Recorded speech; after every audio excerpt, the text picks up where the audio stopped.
hozirgacha qo'rquvlar, hayajonlar bor. Shu paytgacha o'zimga yordam bergan narsalar odamlarga bo'lishga harakat qilaman-da. Qaysidir maslahatlar, qaysidir holatlar o'layotgan bo'lsa. Bu yerda Rossiyada ishlagan paytim baribir ofitsiant bo'lib ishlardim. Bir joyga kelganman ishga, keyin bu yerga administrator kerak ekan. Men administrator bo'lib ishlashni orzu qilardim shu paytgacha. Ofitsiant bo'lib yurgan odam uchun endi bu qanaqadir katta nima bo'lgan. Keyin men haligi o'sha direktorning oldiga kelib qidiryapsizlar ekan administrator.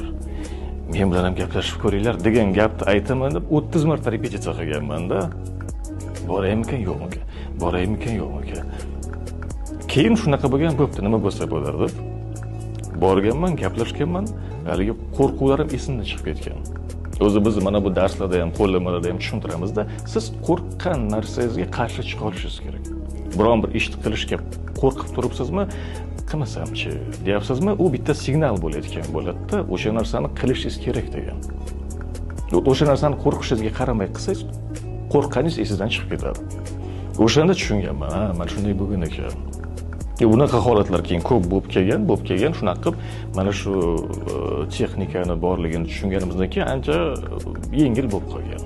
Biz mana stand-upda chiqamiz, qaymalida bir syomkalar bo'layotgan payti o'sha suratga olish boshlanmasdan oldin, ko'rsatuvdan oldin albatta hayajon bo'ladi.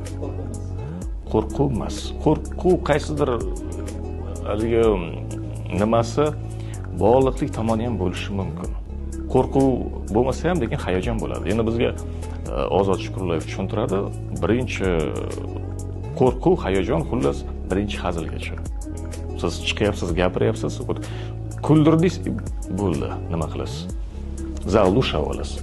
O'shanaqa bizga tushuntirgan. Endi bu yerda o'sha boya aytganimdek yaxshilab tayyorlanish kerak. Chiqyapsizmi, chiqmayapsizmi, boshqa narsami umuman shunaqa xullas.